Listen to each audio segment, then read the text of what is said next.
was asking me, "Oh, how is it being retired?" I said, "I'm busier now than I was when I was working." This is the loud, quiet, living the empty nest. Hey guys, welcome back. Episode 71, the loud, quiet. Sorry, my voice is a little It's sketchy today, or whatever you want to call it. It's smoker or sexy Clancy, whichever one you want to call it today. I got hit with something on Thursday night, and I don't know if it's allergies. I don't know what it is, some little bug. I feel okay. It's just I sound horrible, but welcome back. So, and there's probably more people there's probably others that are suffering through this too right now. But do you remember, like we were joking about this before we hit record, the Friends episode, that it's like, she's trying to be all Monica's sexy. Trying to say, she's like, blah, blah, blah. Yeah. That's what I just sounded like a few minutes ago, and I freaked the cat out. And you will not see me so in this episode, I do not think. No. But thanks for tuning in again. And as always, we would love for you to follow, subscribe on YouTube, or any of the platforms that you use, Apple, Spotify. We're just trying to gain our community and and with the purpose of learning from others, right? Because that was the idea behind this was, one, to stay connected, and two, to build a community of empty nesters that can actually learn from each other and enjoy this phase of life that actually has been pretty darn fun. Mm-hmm. And I think that idea, you said, hey, would y'all do something? That's actually what I think the theme of today is going to be about, is that idea of, would you do something? Because if you listen to episodes... Would we do something? Maybe that's what you should say, because we're not telling them to do something I yet. want y'all to do things. Yeah. And I will be drinking some hot water with lemon, so just... She hasn't told us whether there's whiskey in there or not, but either way, whatever it's needing. It is a little honey, water, and lemon. That is it. And a cough drop that I just put in there because it was making too much noise. We are not going to add that recipe to the show notes. That one you can do maybe on your I own. just came up with the new hot toddy without the alcohol in it. Because it is, it's dry January hot toddy. All right. So, yes. Well, for those that had listened or watched episode 70, it was all about our experience at Podfest.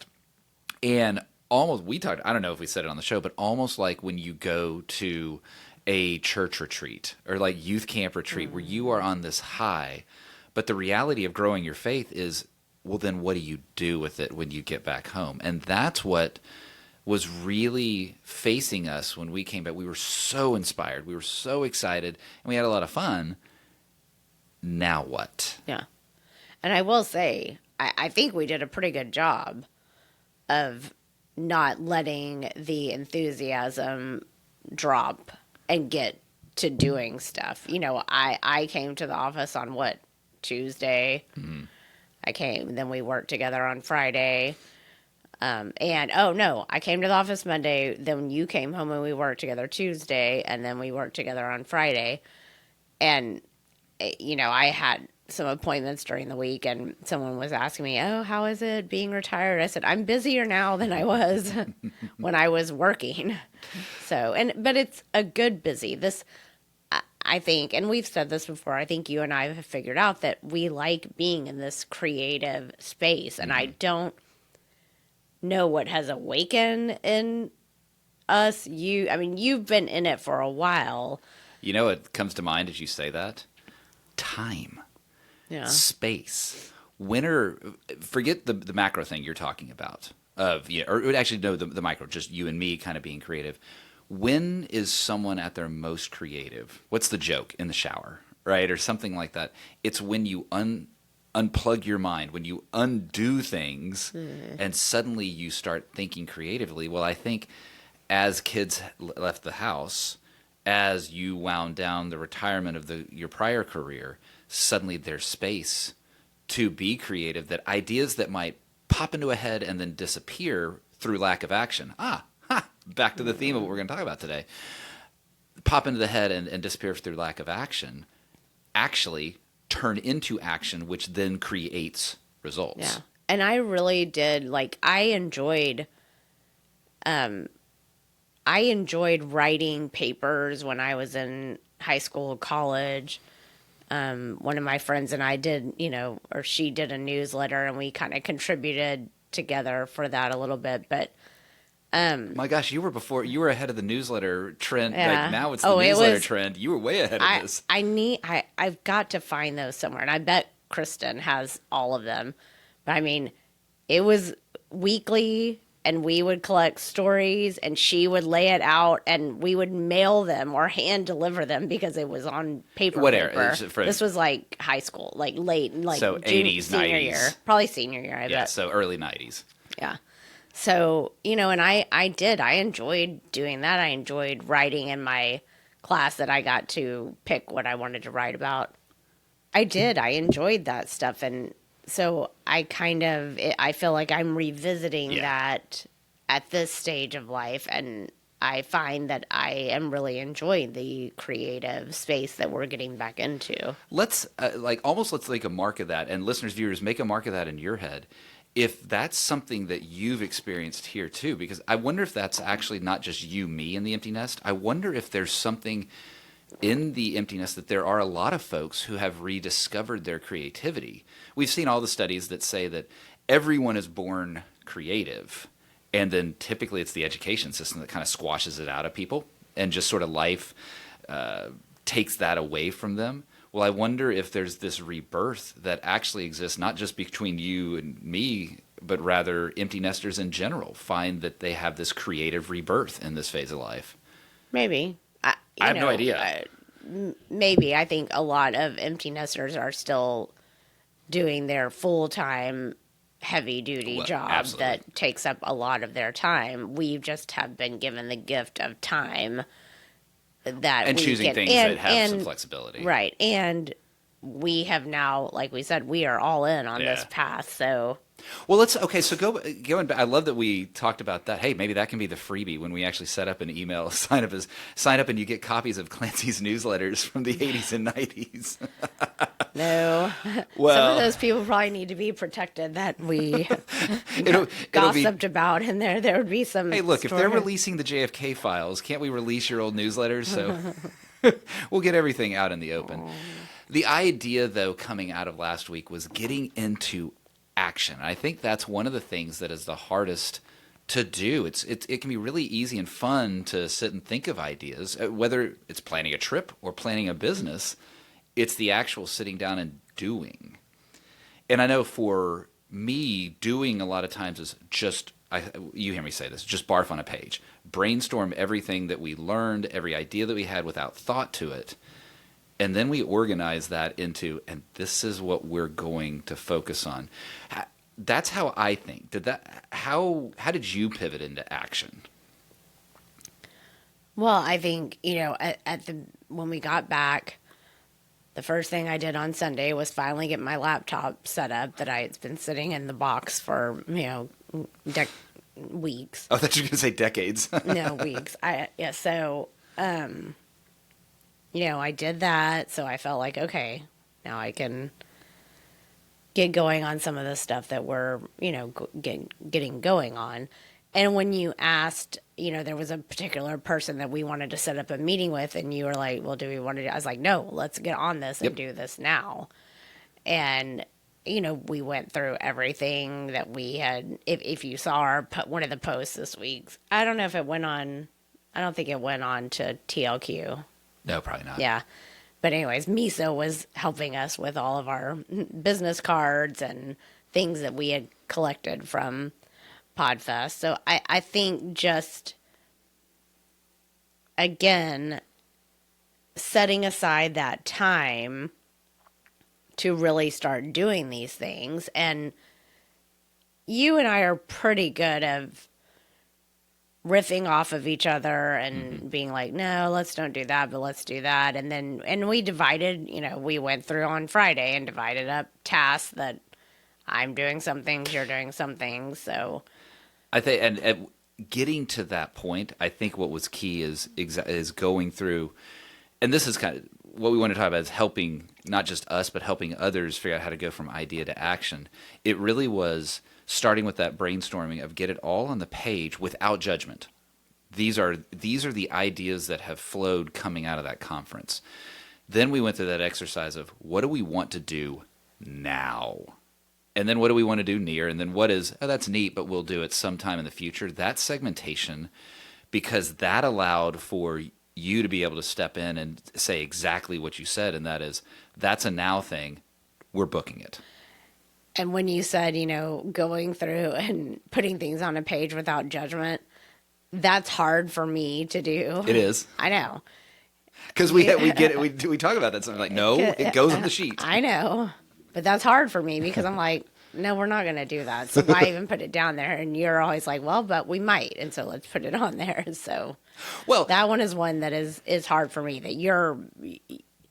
but again, that's how you've worked this whole time. And now I'm coming into this world with you. And the theory behind it is the stupid idea, the crazy idea, the wackadoodle idea. And I use this all the time in business facilitation back in the consulting days, is it might generate a more sane idea. Mm-hmm. And I don't think I'm going to put our listeners and viewers through it, but there is an idea that actually worked for a power company in Canada that was originally generated by let's put honey pots on top of power poles so that bears will shake the snow off those poles. Mm. That's a ridiculous idea. It generated a actually functional good idea. Somebody riffed off of that. And so that idea of don't reject the crazy because it might generate an idea. Mm-hmm. It also, an example, sorry, now I'm monologuing here for a bit, but that's okay today because I need to. The auto transcription is going to show 80% Rick, 20% Clancy. It's real life, people. That's what this is. It's pretty unfiltered. We're not professionals and we're not filtered. And the other thing I think that comes out of like this brainstorm exercise is exactly that. If we're going to work together, it's being willing to riff back and forth and adopt these different styles. Yes, you just said that, okay, that's the style that you've kind of come into. But there's things that you're bringing to this that I'm adapting to, that I'm evolving towards. And that's, shoot, we could do an entire episode probably after we work together for a bit of what does it actually mean to work together as a couple. Right now, we're just converting to action, but we're going to be working together, and there's going to be agreements and disagreements, and it'll be interesting to see how that goes. Mm-hmm. Yeah. It will be interesting. And it was, we were with Tanner though yesterday, and we were filling him in on some of the stuff, and it was so fun to see him. That is so cool. I'm so excited for y'all. I really want this to take off for y'all. Some different things that we were talking to him about. And, he said his friends before at ASU, they knew we had a podcast, but he said, I hadn't mentioned it to my new friends. And he said, I did. And they're like, your parents are so cool. And we're like, it's like, all right, we got cool parent points. But it was just fun to see him light up and really genuinely be excited and wanting to be. I mean, he even said, when can I come on? When can I be a guest? Wanting to be a part of it.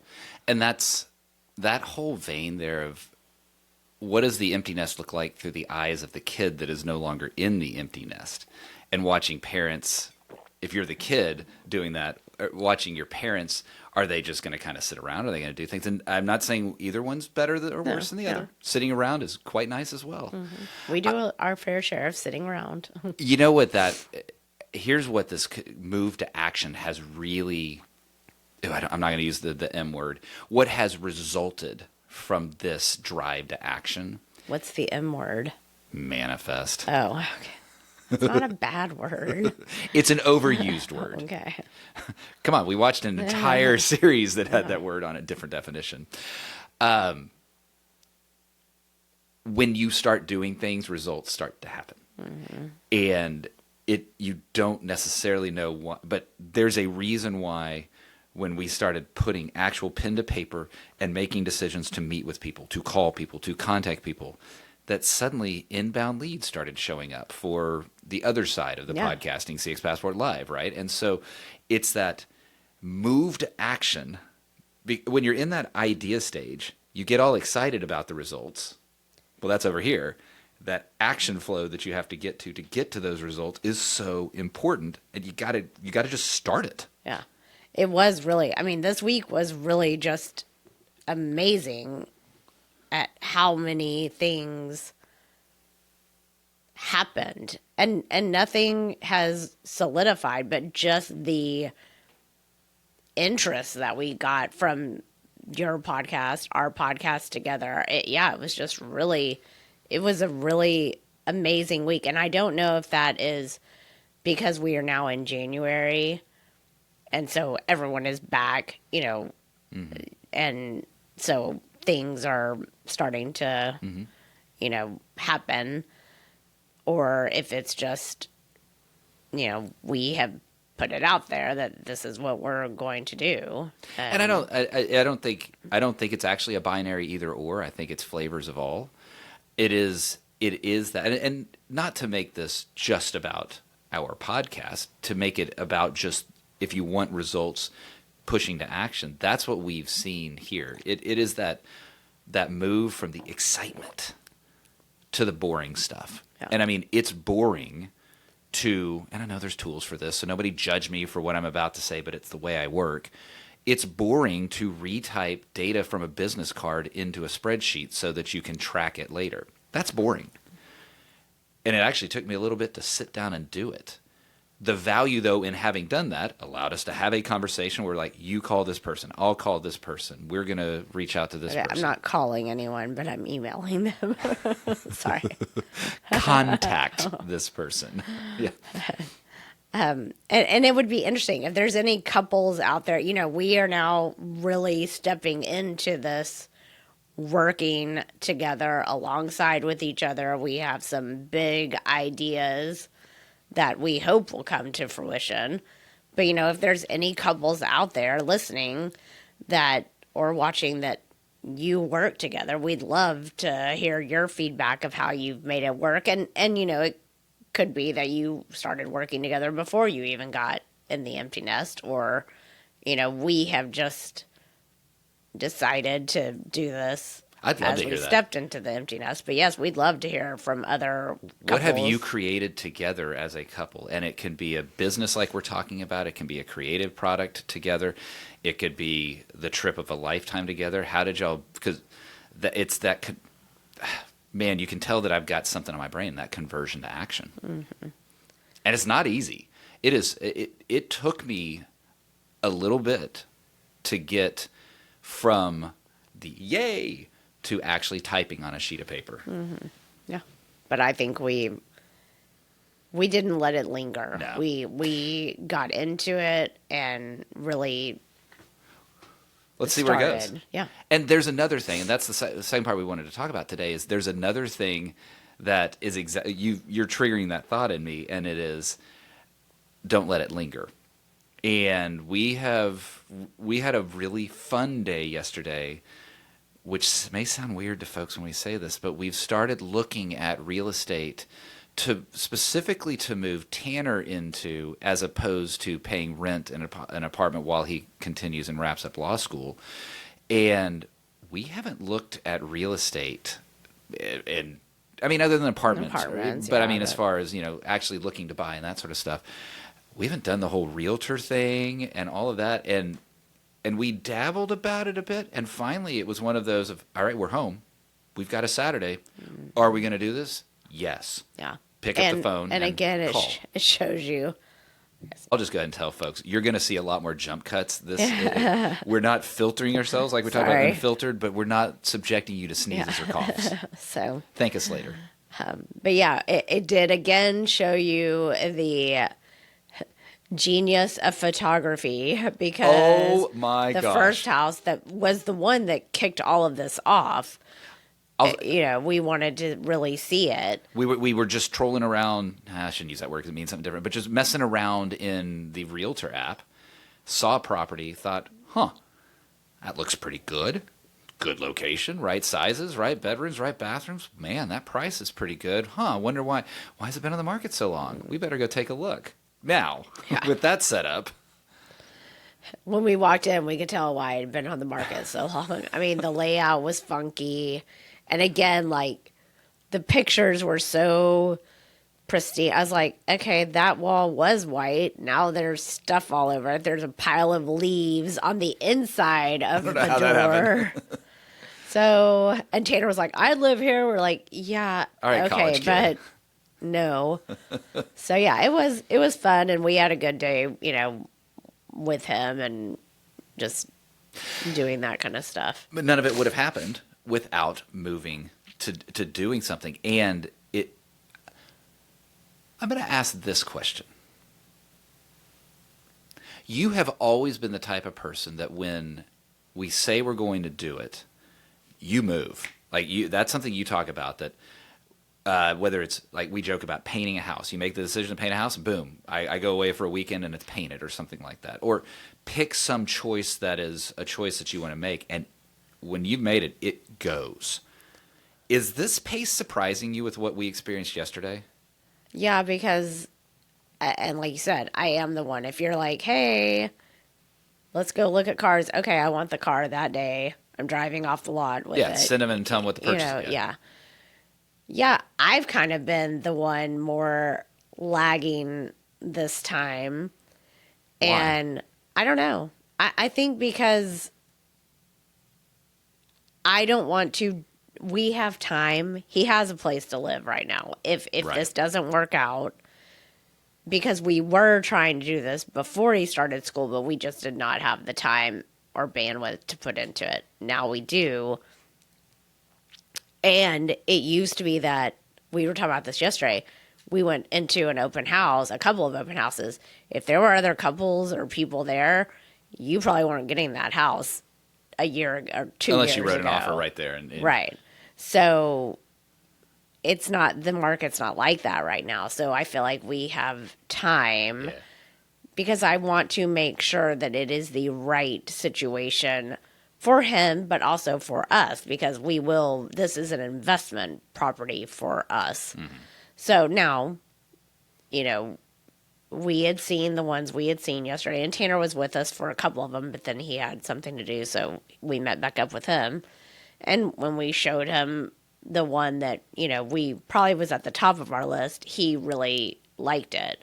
So, yes, we're going back down there today to let him see it, because I only videoed. He hasn't been in it. So, I think it's just, I know that he's already in a place that we're comfortable with. Yes, we're throwing away money on it, but we don't have to. But we've started, it's January. We've started early enough that we can take our time. Yeah. It has certainly been interesting to observe you be the slower pace. Now, this is fresh off of the presses, right? I was, certainly sleeping last night, or when thoughts rolled through your head in the middle of the night last night, I found myself hesitating a bit. Like, yesterday, Oh, yeah. And not in any sort of depth. Like, this is real time conversation here, folks. Yeah. It was one of those of, ooh, I really don't want to rush into it. Like, I don't want to make a financial mistake. I don't want to. And then I waffled back the other way and sort of, well, you always can sell something. Maybe you take a loss or whatever. But there is, in most situations, nothing actually permanent in this world. But it was yesterday. I don't know that I was ready to write an offer, but I was thinking this is the one. And you find yourself getting caught up in the scarcity mindset. And that's, yeah. Which is because that's how it's been, but it's not. But it's not. Except, let's talk. The specific thing that we are talking about here is in a townhome-ish, single-family home-ish community of a dozen properties in what appears to be a great location with some great build. Yada yada yada. Oh, Tanner was very excited about the location because it's right off of Henderson. His words were, "Yeah, ooh, I'm going to save a ton on Ubers." Oh yeah. Yeah.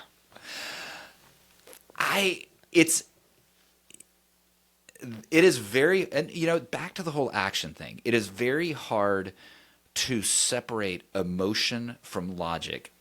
Really, and then more so even in the real estate space. There is something so emotional about where you live, and when you see something that, and at least can say this, I didn't see anything that was like, we're not walking out of here without, it wasn't that. Everything had a con associated with it. Okay, I don't know about that, don't know about that, don't know about that. It's just that thought of, but what if someone else gets it? Which is such a foolish thing, because this is a massive city. There is going to be a home that is the right choice. And what we had to, and I think more keep interjecting was, we're not living here. Yes. He's living here. Now, in the one that, we liked, you were like, I would live here. I was like, okay, yes, but we're not living here. I would. And that, what's funny about that? That's the one that was like, hey, let's set up a bedroom for us and just tell Tanner we'll keep a key and you're on the third floor. We'll let you know. I totally would do that. I mean, that's probably going to happen. It's funny. You say you were in your sleep or in and out of sleep. We're thinking, I don't know. I was thinking like, okay, that table could go there. Oh my gosh. So that's the emotion, right, of getting that. But I also I'm hoping that we get to go. There's one house on the street that we had our first home on. And so I hope we do get to go inside of it today. Because that would just be so. And not just the same street, the same block. Yeah. It is the same block. It's 4 or 5 houses down from the home that was the first home that Clancy and I purchased. And it would just crack me up if that ended up being the right situation. Full circle moment for sure. But. So we'll see where it maybe goes. he can meet the people that are in the house, and he can be that guy that's like, oh, my parents put those shutters in. Because we did. Yes, we did. Ugh. Is there a lot of yellow caulk all still around? And everybody heard her correctly. Caulk. Caulk. Yes. I was not the best, still not, but the best at installing some of that. So there was a lot of duct tape and baling wire that is keeping that house together. I still don't know if that doorbell is ever going to work. I think it's just, again, we're just at a phase where we have time and resources that we're trying to create some things for ourselves and our children. And, it's exciting. It is. And that makes it easier to move to action, because this isn't like some drudgery that we are forcing ourselves to have to do. This is an excitement that we're choosing. We're choosing to grow the podcast and build a community. We're choosing to find a new place for Tanner to reside in for the next couple of years. Or even or beyond, but that's certainly the target. Okay, I know we're almost out of time here. I want to ask you a question. You've asked me a lot of questions. For someone who has a difficult one. If you're looking at somebody that's got this excitement, this energy, and that sort of stuff, what do you tell them to motivate them to move to action? Well, in the terms of Nike, just do it. All right. I don't know what else you would say to that. Like, I'm not going to say, well, think about it. No. I mean, you just have, I like that. You have to take the leap of faith. If that was the devotional that I'm doing this week is all about your imagination and imagine what could happen if you took the leap of faith that sometimes we're scared to do. Yeah. What I like about the Just Do It, and hopefully we don't get copyright violations for that. We were referencing them, yada, yada. Fair use. It's fair use. There's 2 layers to it, because my answer to that question is more on the second layer of what you're saying. But the first layer is what you were saying at the beginning, and that is, no, literally, just do something. Mm-hmm. What's the best way to start writing when you're really struggling to write something? Start writing. And so what's the best way to move to action when you're excited about something but just can't get started? Well, just get started. Mm-hmm. I think for me, if the answer to that question is think about what the result is. Don't let the excitement of the inspiration certainly can stay there, but that, to me, that doesn't necessarily motivate to action. It actually holds me back from action because I'm overwhelmed with the possibilities. Instead, what is the end result? What does that look like? And visualize that, get excited about that. And that is what tends to motivate me to type into a spreadsheet or to do the boring stuff. Mm-hmm. Yeah. So hopefully we've motivated some people, if you've been sitting on something, to, go do it. Jump to action. Just do it. There it is. Yeah, jump to action. We'll say that instead of the other. And yes, boy, I've got this cord just flopping all over the place. Yes, tell us about that, and we'd be happy to share that story on the show so that you can motivate us and we can be motivated by y'all. Yep. Well, kiddo, All right. are we motivated?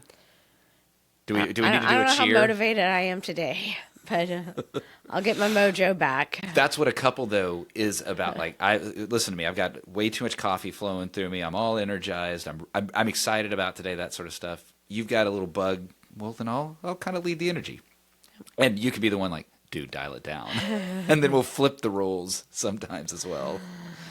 Yes. The beauty of being a couple. That's really what it is. The loud quiet, living the empty nest.